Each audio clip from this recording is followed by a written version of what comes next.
The 2016 Edinburgh International Festival runs from the 5th to the 29th of August and includes everything from theatre, dance, classical music, contemporary music and everything in between.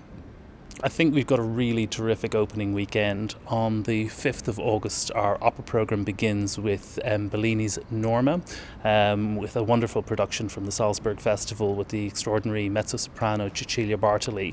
Then our opening concert on Saturday sees Orchestra Santa Cecilia with Sir Antonio Pappano performing Rossini's extraordinary Stabat Mater. And then something really special on Sunday, which is a huge outdoor event, which is a Sonne Lumiere, a projection onto Castle Rock and Edinburgh Castle, which will tell the story of the geological history of Edinburgh, and created by 59 Productions, with whom we created the Harmonium project last year. At the centre of our theatre programme this year is an extraordinary production of Tennessee Williams's The Glass Menagerie, which began its life at the American Repertory Theatre in Harvard and then went on to a very successful Broadway run. It's directed by John Tiffany, who for many years was with the National Theatre of Scotland, and stars a remarkable actress called Cherry Jones in the central role. 2016 marks the 400th anniversary of the death of William Shakespeare, and we're marking this with three extraordinary productions from around the world. Richard III will be brought by the Schaubühne Theatre from Berlin in an extraordinary production by Thomas Ostermeyer. Measure for Measure will be brought by Cheek by Jowl from the UK in a co-production with the Pushkin Theatre from Moscow. And Shake, a loose interpretation of Shakespeare's Twelfth Night, will be brought by a wonderful English director called Dan Jemmett, now based in France. James Thierry is one of my favourite artists. He merges dance, theatre and circus in a way that no one else does, and we're delighted to be co-commissioning his new piece, The Toad New, which is currently in production. I think that Scottish theatre is very important to the International Festival, and it's wonderful to have a piece that merges both our international side and our Scottish side. And the National Theatre of Scotland are doing a co-production with a wonderful New York-based company called The Team, called Anything That Gives Off Light, which is about the points of contact between the Scottish psyche and the American psyche, and is just a terrific story in its own right.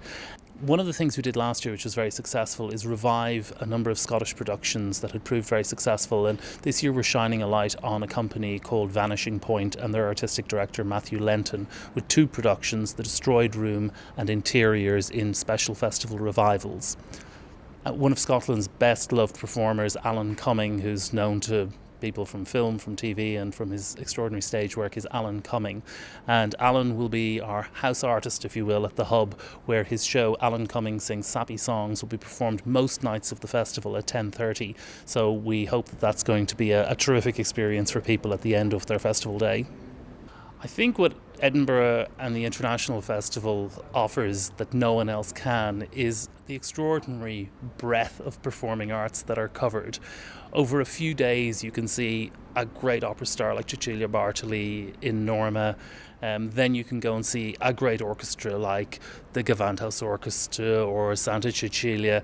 Then you can see the very best of the next generation of choreographers like Crystal Pite, and then at the same time see extraordinary popular music like Mogwai or Sugar Ross, or right to young fathers, really emerging artists in that field. And that for me is what has always been most exciting about Edinburgh.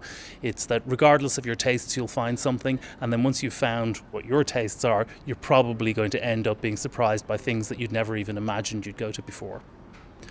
The International Festival has an extraordinary history of bringing the world's great orchestras to Edinburgh, and this year's no exception. We'll see visits from the Gewandhaus Orchestra, the Rotterdam Philharmonic, the Russian National Orchestra, to name but a few, performing with really world-class soloists such as the young Russian pianist Daniel Trifonov, Andras Schiff, and the great Russian violinist Maxim Vengerov.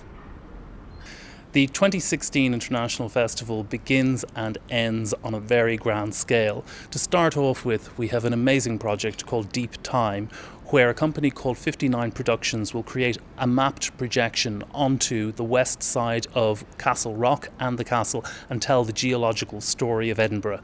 And then, of course, at the very end of the festival, we move over to the Princes Street side of the castle for the extraordinary Virgin Money Festival fireworks, a favourite for festival goers from all over the world, as well as a real favourite for people from Edinburgh.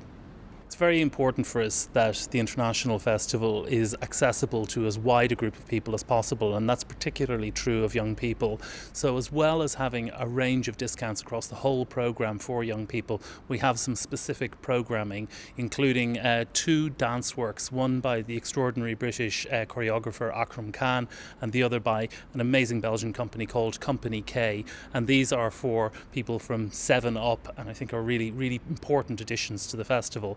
Of course, year-round we work with schools all over Edinburgh, and we have a specific project with Castlebrae School, and that's a very important part of what we do. So public booking for the International Festival opens on Saturday the 16th of April. You can pick up a brochure if you see one, but otherwise you can visit our website at eif.co.uk. It's a wrap.